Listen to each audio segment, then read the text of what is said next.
Welcome and thank you for joining me. This is Laurie of Laurie's Heirloom Sewing and 3 Acre Lake. So today we actually start the sewing part of the McCall's Fashion Accessories Whitt design M5598. So excited to get started on that. This morning I pressed the tablecloth. It is currently on the table. Every time I walk by it, I just think, oh, wow. When I first was working on it, well, actually when I was about halfway through working on it, I thought, I'm never making this again. But now that I see it on the table, it's so tempting to do another one. I mean, not in exactly the same style, but just have another tablecloth. I mean, the cost is, I did a final cost, and that of course doesn't include my time. It's the cost of the materials only. In the part 1 video, I think, might have been part 1. I'll try to remember to link it below. So today we're going to work on, and I was going to say, backing up a little bit, the tablecloth, I do want to show it to you. However, because of COVID,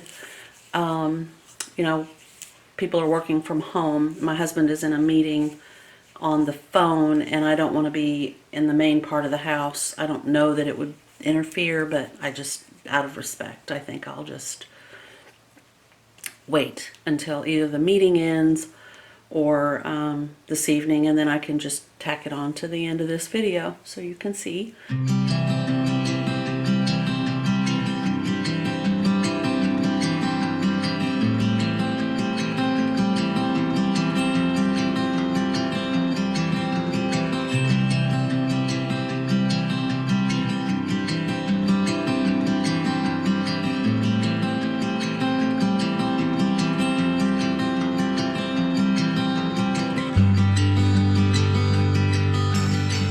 Cannot, and you don't have anybody to help you, you can still clean in that area.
Now, because I put oil in here, I'm going to take another scrap of fabric.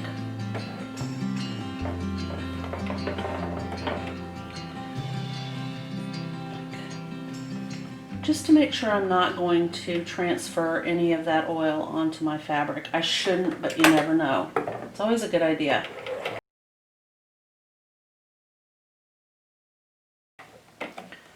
Okay, check my stitches.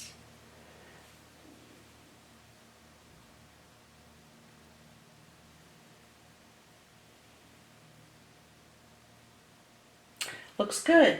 Okay. So, when we left off yesterday, I had just located some Heat and Bond fusible fleece.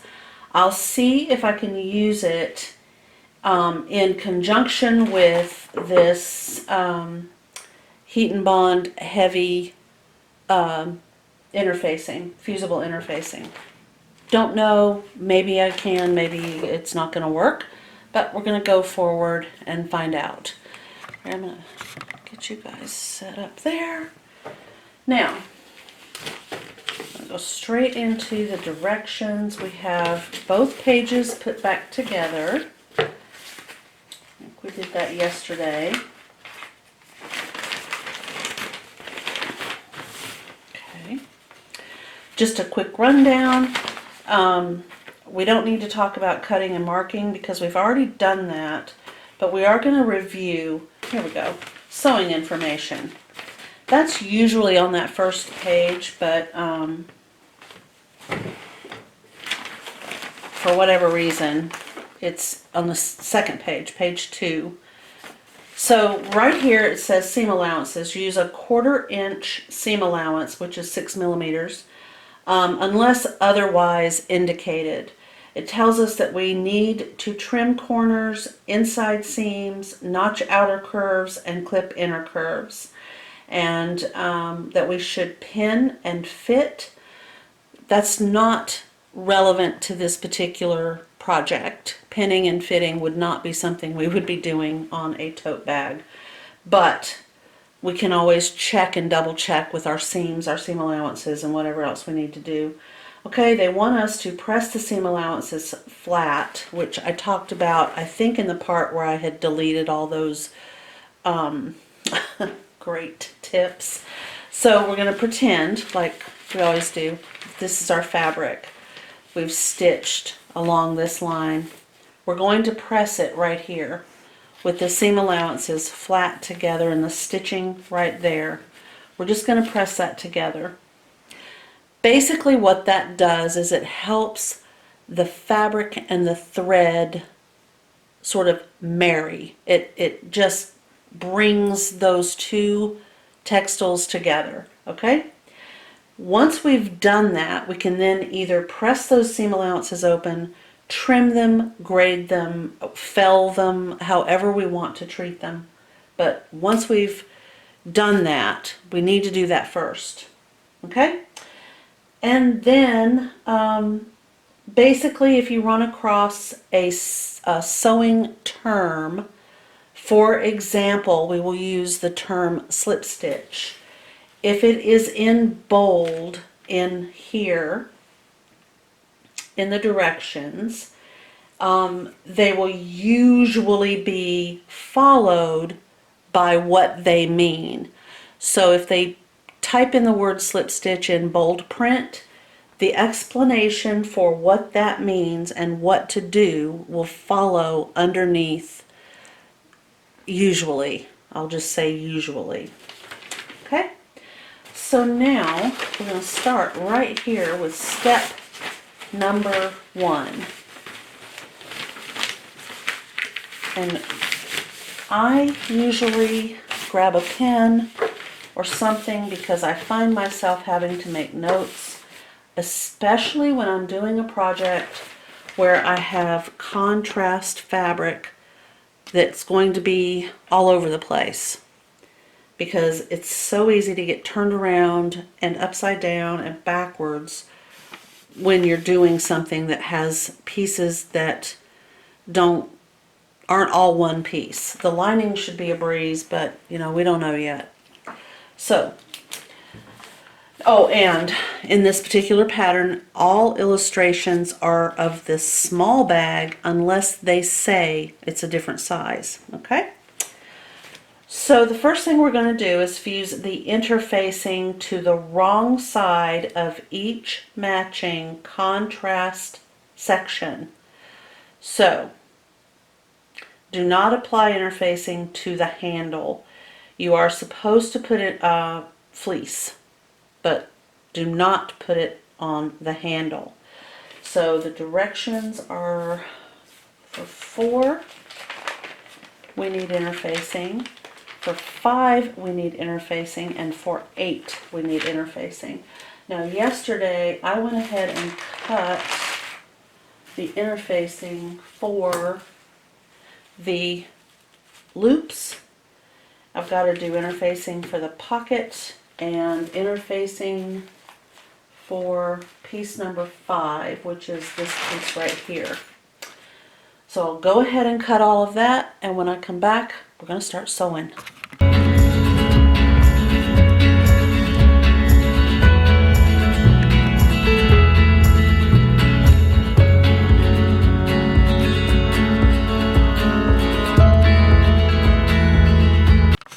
Alright guys, so I am back, and I was very lucky because I found an unopened package of shirtweight interfacing in my stash.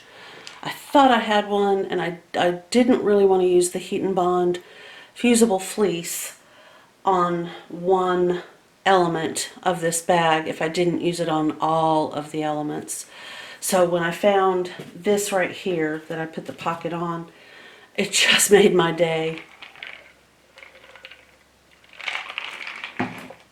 Okay, so we took the dogs for a walk, and now we're back at work. Alrighty, so I have some trimming to do, and I wanted to talk about that as well as how to prep your fabrics for interfacing in case you've not used it before. So I have a little bit of trimming along the edges here, and I'm using my scissors that I use to cut paper with, not fabric. But when you are working with fabric that needs to have an interfacing applied, press your fabric first and make sure that you have removed the wrinkles that you want to remove, because once you put the interfacing on, those wrinkles are very difficult, if not impossible, to remove from the fabric. So I usually just start out by starching, if it's a cotton like this, and I use it's Faultless heavy starch that comes in a can. I love the way it smells. It smells like clothes that have been hanging on a clothesline outside in a meadow. That's the only way I can describe it. Okay, so I sprayed these, and then I sprayed while these are sitting. I sprayed these while these are sitting, and these are sitting. I sprayed these, and then I go back to these and press them, and those wrinkles just come right out. And then I press these, and then these. So the wrinkles are out of the fabric, and then you want to use a dry iron to apply your interfacing pieces, because steam can cause some issues. For example, if your fabric hasn't been pre-washed, the steam may actually cause it to shrink up a little bit. So in the process of, getting your interfacing applied, which is supposed to hold your fabric, very in place, not moving, not shrinking, not growing, not twisting. If you're using steam to apply this product, this fabric may shrink, and so you're going to then get these weird little wavy lines in there. And it can even happen if you have pre-washed your fabric. Fabric just reacts sort of maddeningly sometimes. Okay, so that's a good way to ensure, and if your iron has a steam option that you are just so used to using that you might just accidentally use it because that's where your head goes, just turn it off if possible. It really does make a difference, I'm just going to say.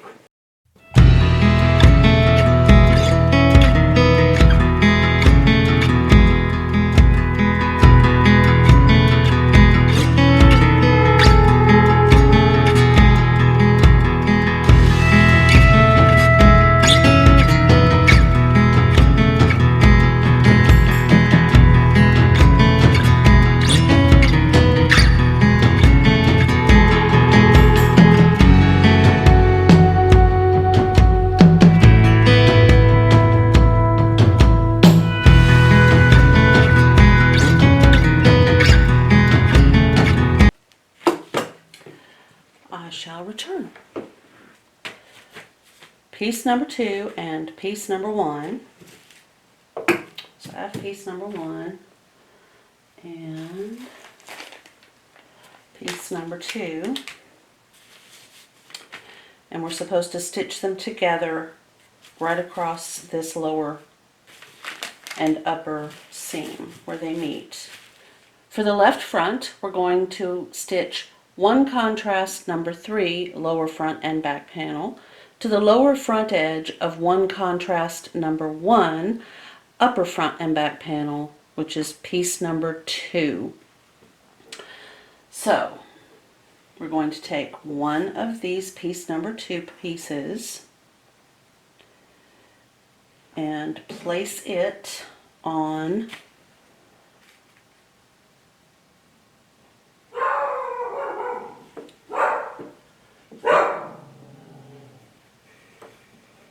the top of piece number 1. And remember, I have to make sure that my directional print is facing the correct way.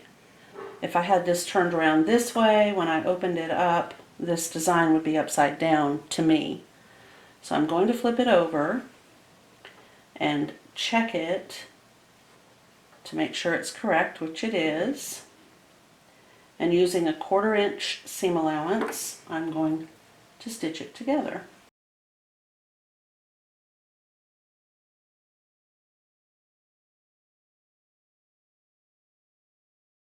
The next step would be to press. And remember, we're pressing, just taking the iron and pressing these like this. And then, after that has been done, flatten these out and stitch or press right over the top.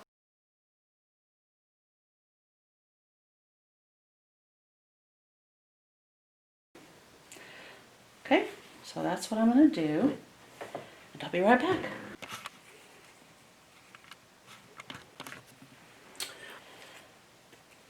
I did turn the steam back on my iron. Alrighty, so here we have our 2 pieces.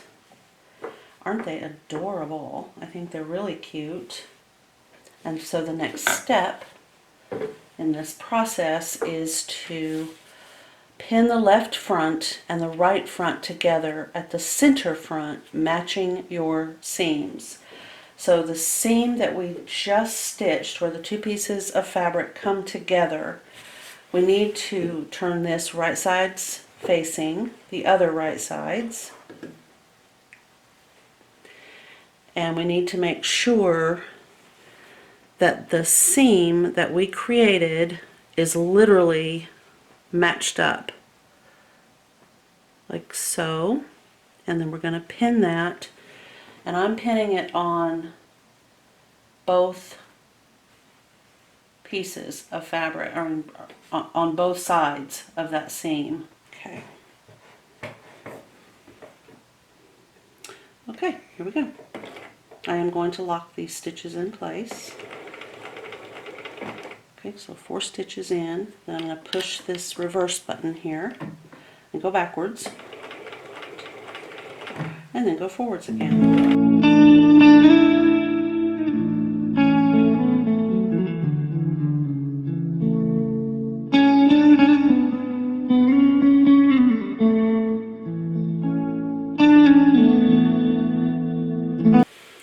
Okay, so that is the goal right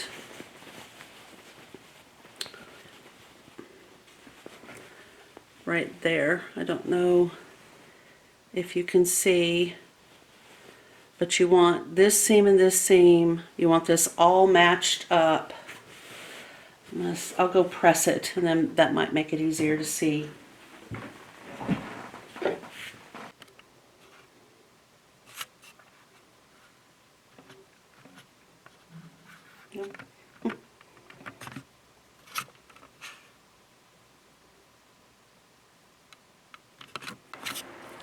Alright, so I don't know if you can tell, but the seams match. For me, that's like amazing. I'm not good at that at all. No practice, but I do like the way that looks. It might be off just a little bit, but hey, for me. So yeah, I would really like for somebody to walk up to me and go, no, doesn't match. That would be an interesting day. Okay, so we've done that, and then we're supposed to take some buckram, and of course you guys know I'm going to be using the Warm and Natural, so I need to cut a piece, center wrong side of front over one front and back buckram section and baste. The buckram should be slightly larger than the front to allow for the shrinkage, and on the outside spread the seams with fingers until stitching is visible, and then stitch on top of the previous stitching. Okay, so the way that we are doing this is basically we are quilting, oddly. So I'm going to go get a piece of Warm and Natural, and if you have your buckram, if you're using buckram, this step would be where you're going to use your buckram. In my case, it's Warm and Natural. Alright, so the next step might be a little confusing to follow the way it has been written in the instructions, but this is what we're going to do. Let me back you up a little bit. Okay. So I used 505 temporary adhesive spray to attach the Warm and Natural that I'm using to the fabric that I'm going to be sewing on. I am not going to do that stitch on the outside, the basting stitch. I don't feel like I need to. It does say to stitch 1/8 of an inch from the edges of the front, and then to trim the edges of the buckram even with the front. So that part I definitely will take. I will do that, but I'm not going to do the basting. The 505 spray eliminates the requirement to do that. So what this next step is, and I'll read this to you again. So we're supposed to center the wrong side of the front that we just created over the front and back that we've cut, which is number 3 of the buckram. And we need to make sure, and we're supposed to baste it. I'm not. And then we are supposed to be aware that the buckram will be slightly larger, because as we stitch it will shrink up a little bit. So on the outside, we're going to kind of pull these seams right here, and we're going to stitch right along these seams. Just stitch. So we're going to stitch on top of that. And then we're going to stitch 1/8 of an inch all the way around, and then trim this Warm and Natural or buckram, whichever you're using, so that they're all even. Okay, so that's where we are now.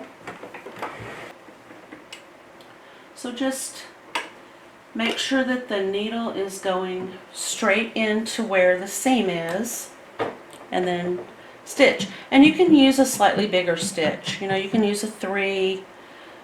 You know, if you're normally stitching at a 2.0, you can stitch at a 2.5.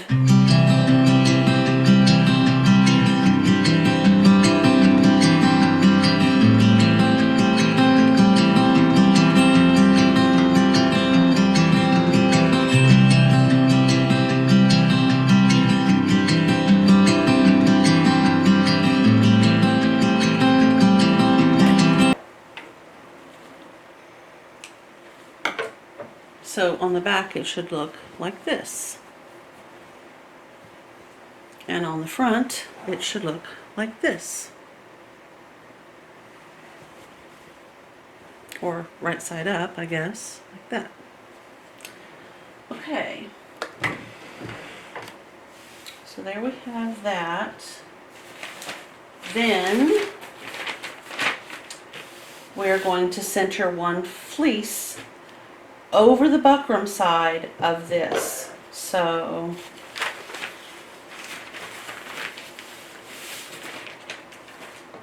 that would be piece number 3.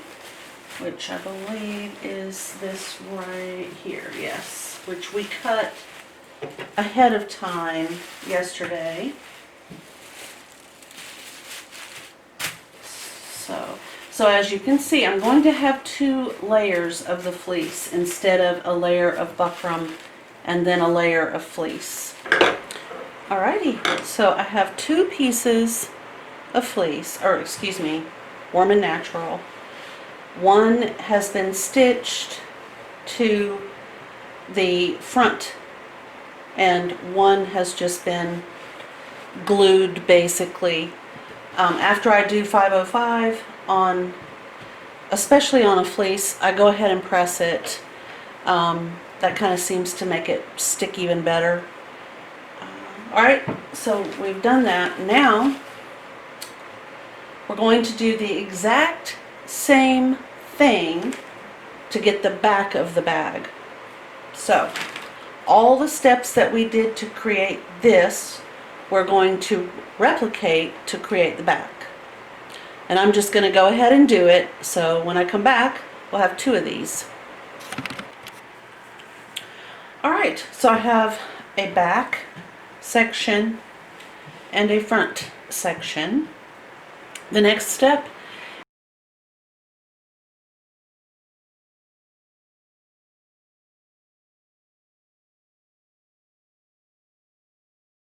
is to take these 2, place them right sides together, and you want to match up this seam right here.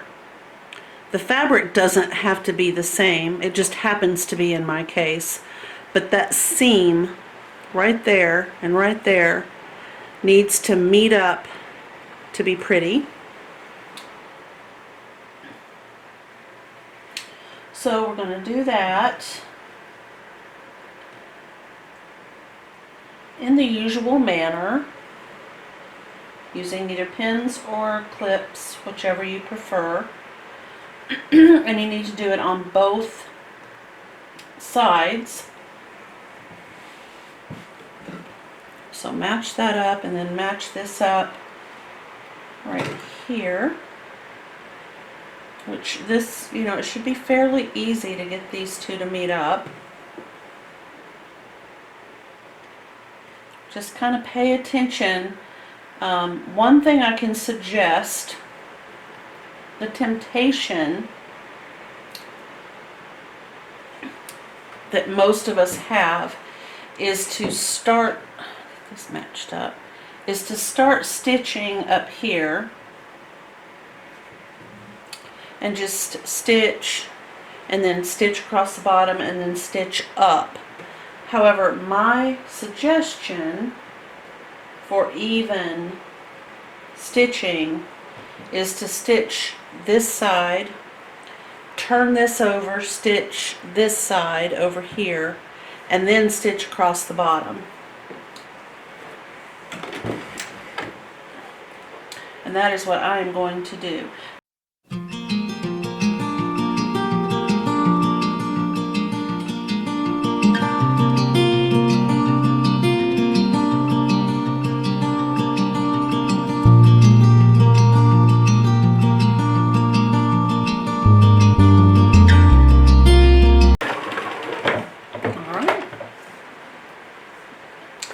So next we're going to box the bottom, and the way we're going to do it, it's not a traditional boxed bottom, but it's a way to kind of square the bottom of the bag so that it will sit flat. So just open up your bag and put one hand in here and try to find that seam and just go straight down to the bottom, and then using your other hand, get this seam allowance on the side to sit on top of this seam allowance on the bottom, but from the inside. And you can kind of feel, and you can actually visually see when they are lined up.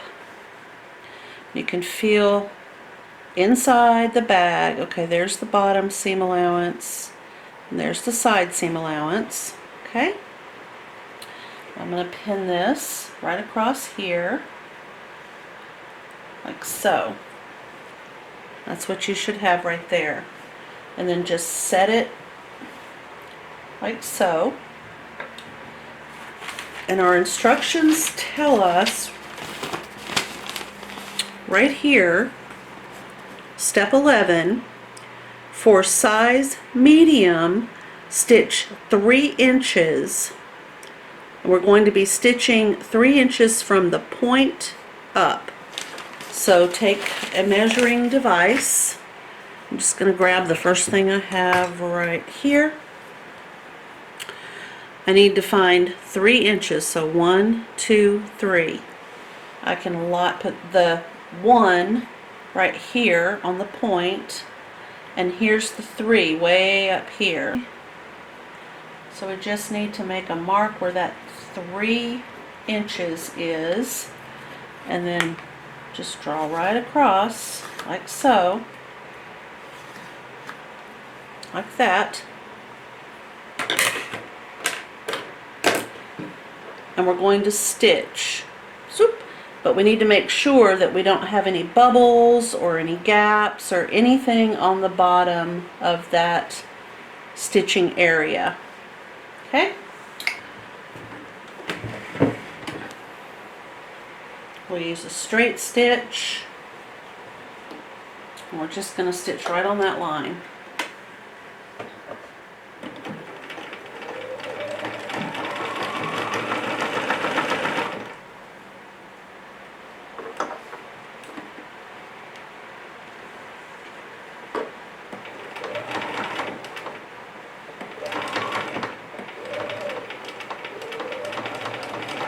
That's a lot of fabric.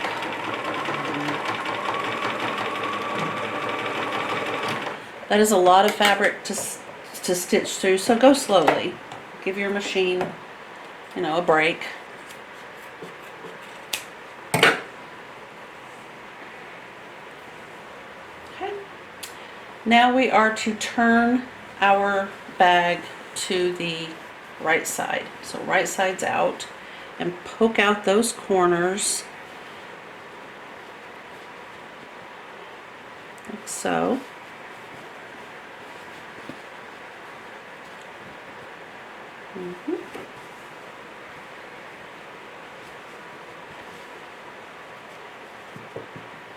And so far, I think it is just precious.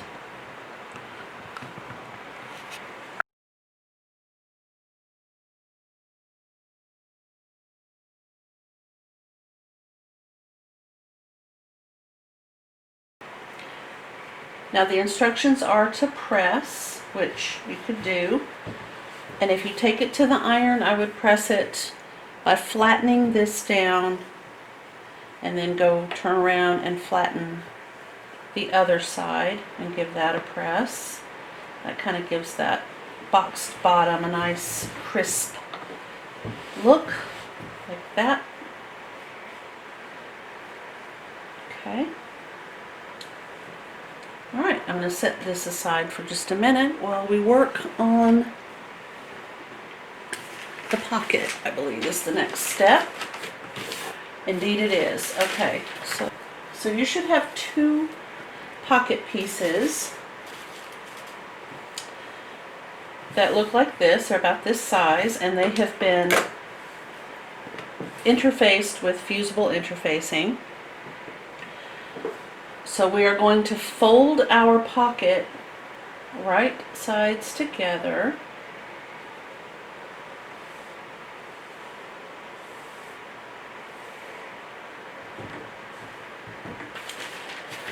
And our instructions tell us to stitch with right sides together, fold the pocket in half as shown, stitch leaving an opening. So across this part here where we don't have a fold, we will stitch and then go about halfway, and then raise the needle in the presser foot, come over here and start stitching again. And then we're going to turn the whole thing to the right side. We're going to do both of the pockets in the same manner, or an X you know, something visible that you will see. Okay, get the other pocket ready for the same thing, so you can just keep sewing as you go.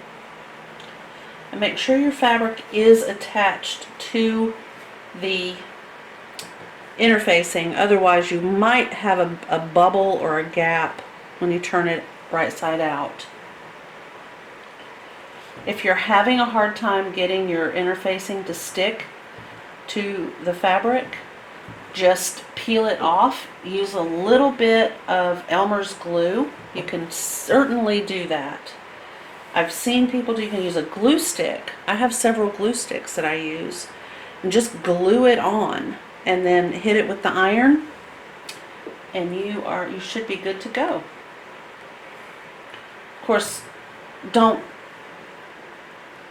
not stitching over any pins, and I'm using 1/4 inch seam allowance.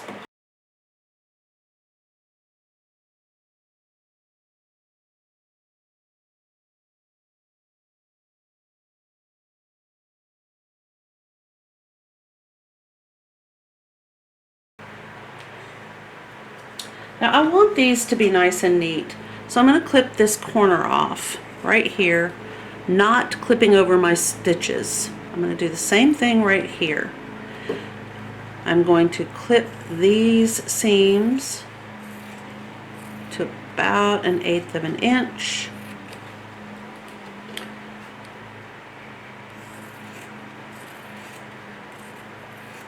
Don't need a bulky seam allowance.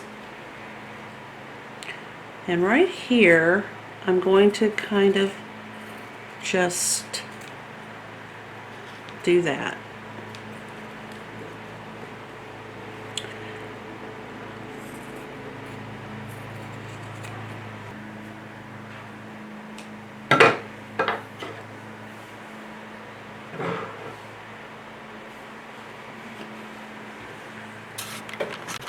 Okay, so we have these trimmed, this trimmed. I'm leaving this a little bit bigger because it makes it easier to turn under and stitch.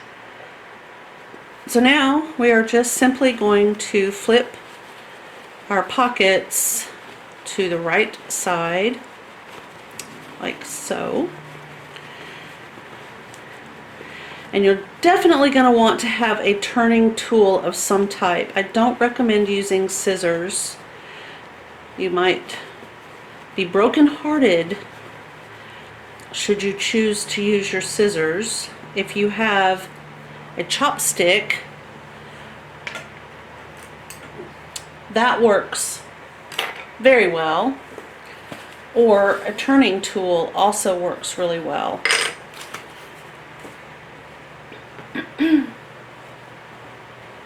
And you still have to be gentle. I mean, you seriously could just poke a hole right in your fabric and through to the outside were you extra, forceful.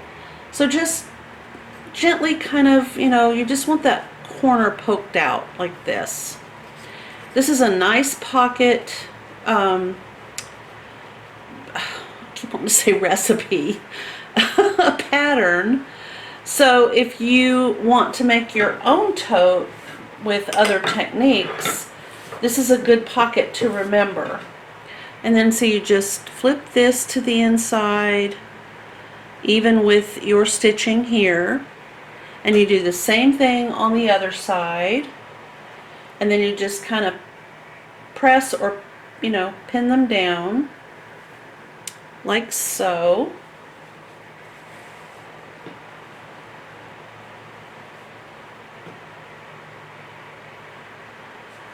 Like that. And we're just going to stitch a top stitch on all 4 sides of this pocket. We're going to go around the entire pocket. Now at some point,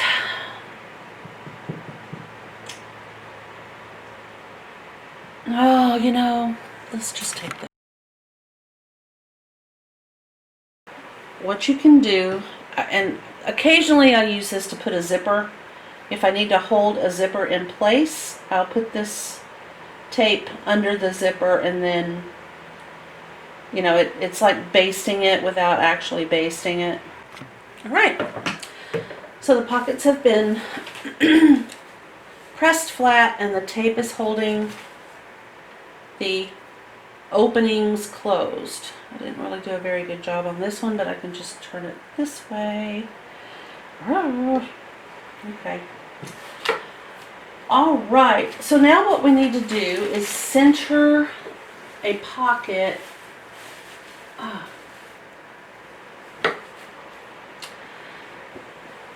right in the middle of each one of our lining pieces. So the way we're going to do that, first of all, I want to make sure, like this one's upside down, so the lining pieces need to be correctly placed. Next, one at a time, I'm going to fold this in half and kind of finger press a line here. I want to leave a little mark right there. And then I'm going to turn it the other way and do the exact same thing again. And that will help form a visible spot for me. I don't know if I can get you guys close enough. I will try. Here, so this is this fold and this is this fold right here. So this dot right here is the center of this piece of fabric. So I'm going to take this pocket. I don't need this ruler, I don't think. I'll put it over here. And I'm going to fold the pocket in half. And I'm going to do the same thing. And I'm going to do the same folds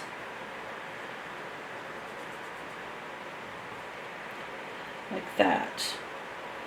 Okay, I have a center mark right there. Right there, that black dot. Okay?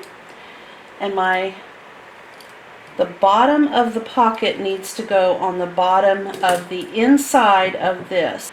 So I'm going to take a pin and poke it through this right here. And then I'm going to poke the same pin through the dot on the lining right there. Okay. That looks like it is absolutely in the center. Visually to me, now it could be that I need to move one way or the other. Let's see, we are 5.5 and 5.5. Okay, so from each side it's 5.5. Second line in 4 and okay, it's bang on right in the middle. So I'm just going to leave that pin there. Everything looks straight and aligned.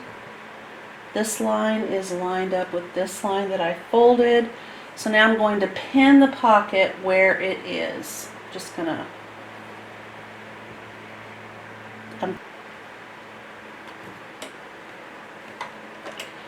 and across this top right here, I'm going to stitch back and forth a couple of times because I don't want this pocket to not be able to withstand being used.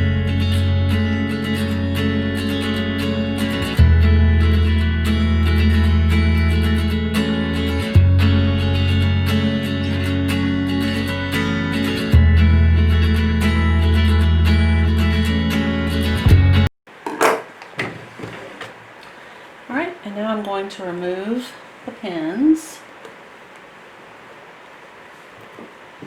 and there's my pocket for that side. Now I need to do the same thing for the other side. Alright, so the next step is we need to put these two pieces together. Okay, So same thing, and we need to use according to our instructions. Putting these two pieces together, we're going to use 5/8 of an inch seam allowance, and we're going to stitch these together. Basically the same way that we did the bag, the outer bag. So we're going to stitch it together, and then we're going to make a boxed bottom. Okay.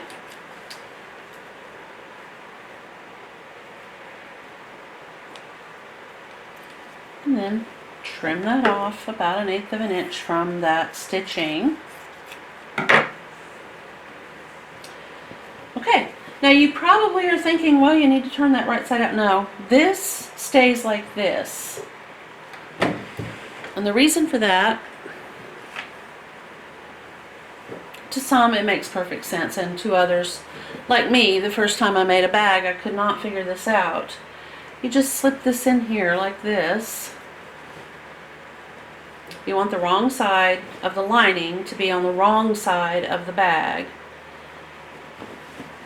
And then I usually just go ahead and check, make sure that the boxed bottom in the bag is matching the boxed bottom in the lining. I need to get, well, I'll just go ahead and use some pins. I'm gonna pin because I want to make sure this fits. I'm not doing anything else until I find out if my 5/8 of an inch seam allowance is helping my bag match my lining. I think so. And the reason I'm checking, if you are using buckram, the thickness of the outer bag may be different from mine. Remember, I just used 2 layers of Warm and Natural, so I needed to make sure that I had taken up all of that excess, and apparently I did. So far I am just so happy. I love the way this looks. It's so cute. It looks like a little picnic in the making. The pockets are perfect pockets. Okay, so there we have this part. The next step is with wrong sides together, place the lining inside the bag, matching the side seams, and baste or stitch the upper edges together. I think I'm going to skip that step for now. Okay, we need to stitch the ends of handle 6 together, like so. And I'm going to write SIX. So if I'm looking in my pattern envelope and this is turned upside down, I will know it is 6, not 9. Okay. So we are supposed to stitch these 2 raw edges together with right sides together.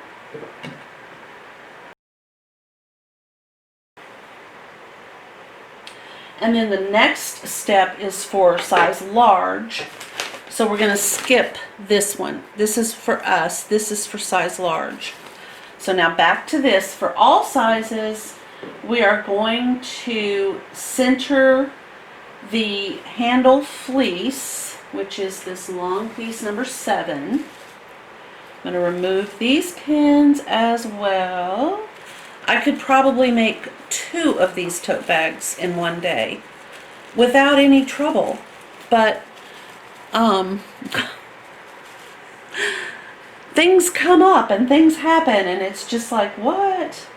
Okay, so we're going to take this piece of fleece, and in your case it's actual fleece, mine is Warm and Natural, and we're going to center it within the placement lines. Well, those placement lines are smack in the middle, so I'm just going to eyeball that.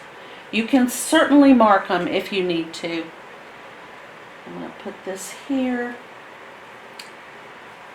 I might use a little bit of my 505 spray. You, of course, would be pressing your... Okay, so we come back around and we just have this little bit of an overlap, and it says overlapping the ends and then fuse in place. I don't really think I need to use 505 spray because now we're going to put interfacing.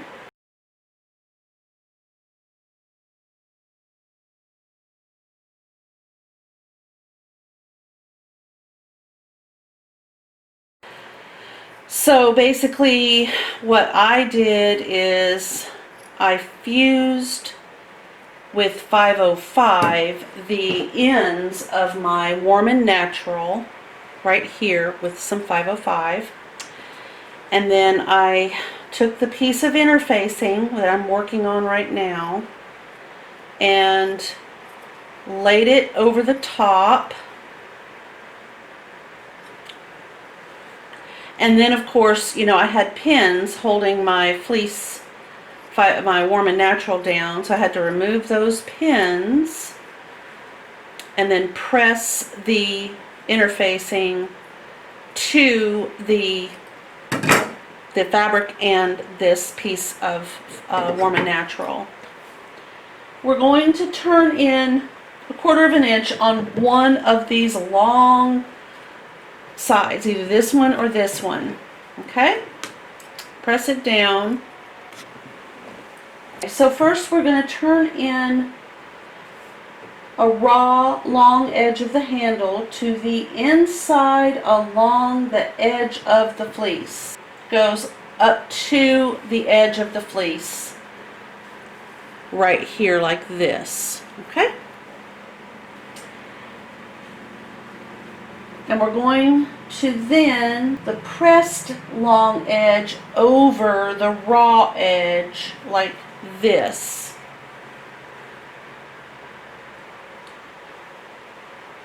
Alright, so you're going to take this long raw edge that hasn't been folded, and you're going to go up to this fleece edge like this, and then you're going to cap it with the folded and pressed edge like that all the way around. So I'm going to go ahead and start stitching, but I do want to make sure that I keep the pieces perfectly along the edges of the fleece. So here we go.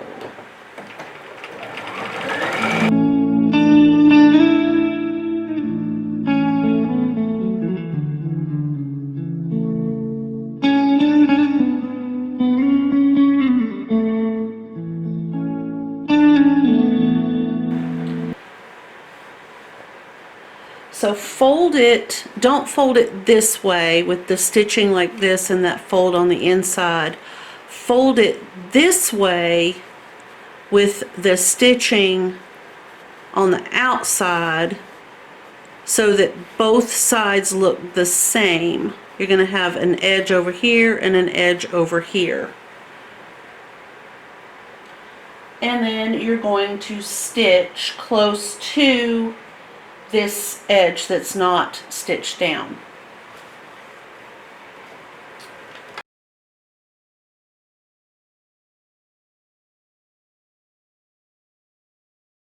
The way it feels, I'm not going to lie, it really does feel professional. I think it looks professional. I'll cut that thread. So next, I'm just going to put that around my head. Now we're going to take these little loops right here. We should have 4. 1, 2, 3, 4. We are going to then press and press. So we need to press 1/4 of an inch along each side, each long side of each loop. I'll be right back. Alright, so now what we're going to do with our wrong sides together, we're going to fold these loops in half lengthwise, and we could press, I'm not going to. I think we're fine like this. And we're going to stitch close to these pressed edges, and we're going to do that to all 4 of these. So I'm just going to do clothesline stitching for all 4.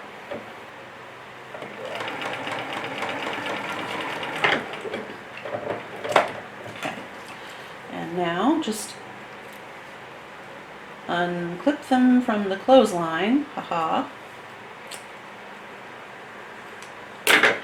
Okay, so now we're going to take our bag right here. I think you can see it. All right. So for the medium-sized bag, we need to place our loops 3 1/4 inches from each one of these seams, right?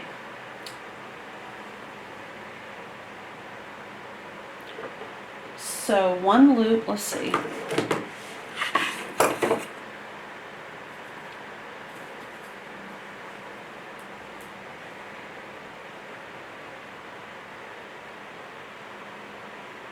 Okay. And I'm pinning mine so that when they are raised up over the handle, the little ants will show. So there's one.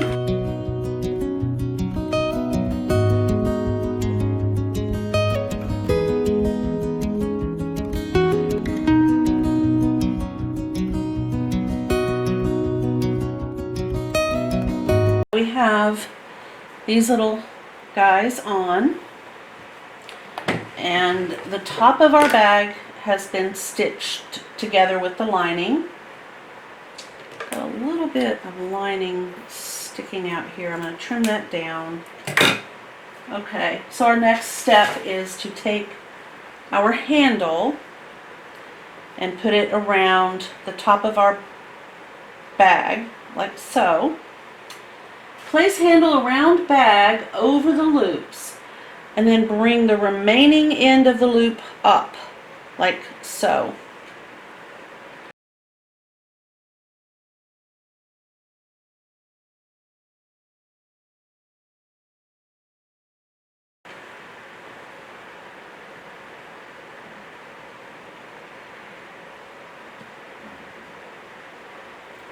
Like that. Now we're going to go back around again. Well, I think this time we only need to stitch just on, yeah, we just need to stitch the handle part. We don't have to go all the way around the bag again.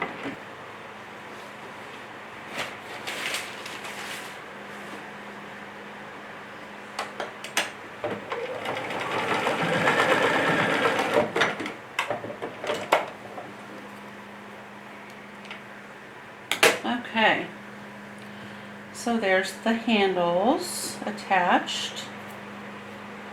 So cute. Alright, so the final step here is to take the binding with wrong sides together, fold binding in half lengthwise, and press. So I'm going to attach it from the pattern piece, piece number 9. And just in case I'm looking for piece number 6 and I forget that I wrote 6 on there, I'm going to write 9 on here. It seems unnecessary, but you'd be surprised. So there's the final pattern piece, ready to go back in the envelope. Now I'm going to go, they said wrong sides together, so I'm going to press it at the ironing board like this. I'll be right back.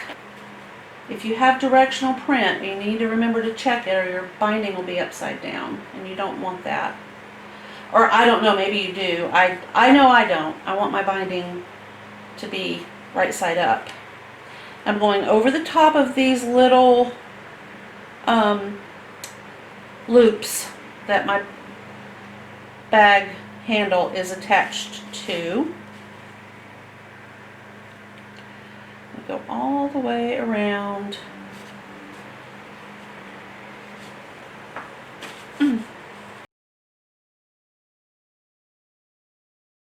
just itching to see how this whole thing works.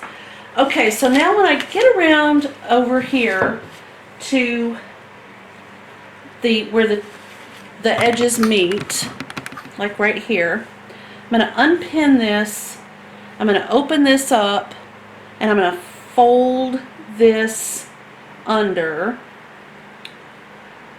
and I'm going to pin this down like so. And then I'm going to take this piece and put it inside, just tuck it right in there. Keep this little end folded, bring it back up, you know, just kind of make sure that it's looking tidy down here. It does. And then pin it in place. And there you go. Okay? And now I'm going to stitch along the top edge. The band wants to stretch, and of course with all this interfacing and all of that, this bag isn't stretching, so there's a little bit of fighting going on. But now the next thing you do is you just fold your binding up, and before you do anything, check and make sure that you've captured, you know, that you've gotten all of that where you want it to be. Make sure that's where you want it. I've got, well, I can tell I'm getting tired. My southern accent's just, just screaming at you guys. Lord. Okay, so I need to redo this little spot right here that just didn't quite get where it was supposed to go. There we go. Go right back up to the, okay.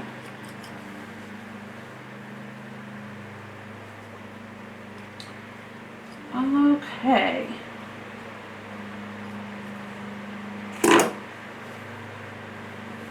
And then you fold it over like this, okay?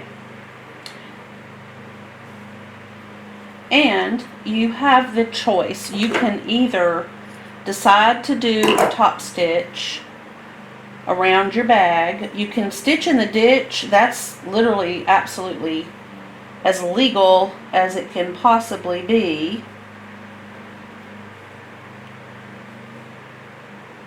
It's a little difficult sometimes because you can't see, you know, if you're actually getting, I need to trim this down right here. Okay. Yeah. And I do think I could manage, I really do. I think I could manage to do a stitch in the ditch. We're going to try it. Here she goes, folks. And it's a slow process because you have to make sure you're catching that fabric on the back.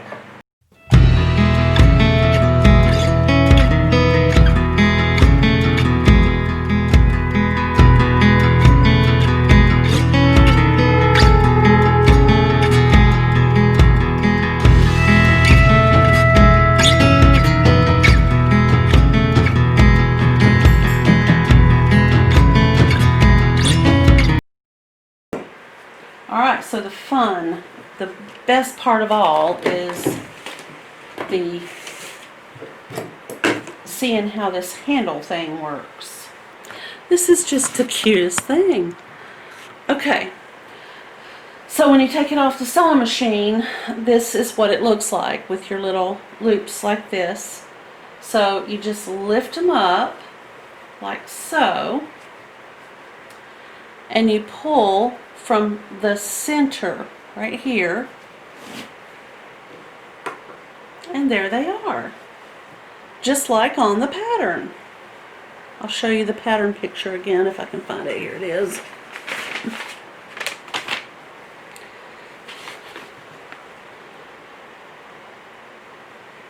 So there's the loops on the pattern, and there's the loops on this one.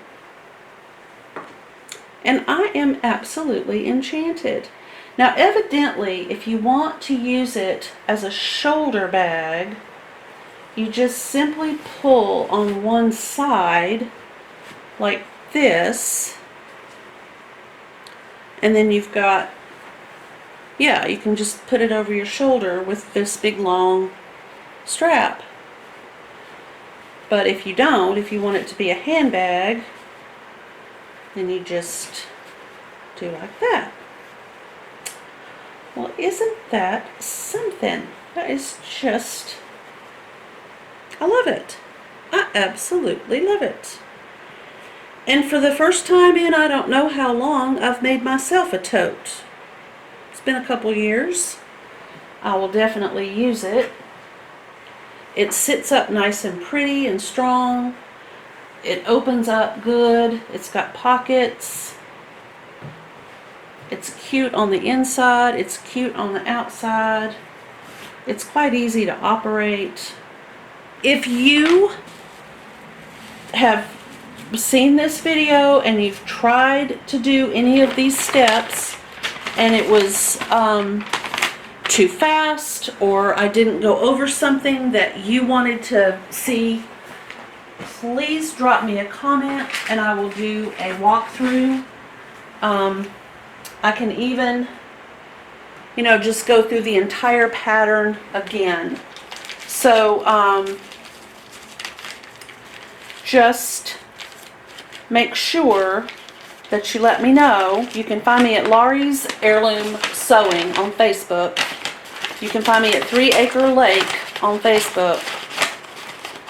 And you can always drop a comment below because I read those religiously. So that's the first and last thing I do before when I get up in the morning and when I go to bed at night. So let's see, we finished the tablecloth, we finished this pattern, and now I need to come up with something else to sew. I have a couple ideas. If you have an idea for something that you would like for me to either demo or do a tutorial on, please drop me a comment down there in the comment section. I'll take a look at it and see what we can work out. This was a request, so there you go. I hope everybody has a wonderful evening. It is Wednesday.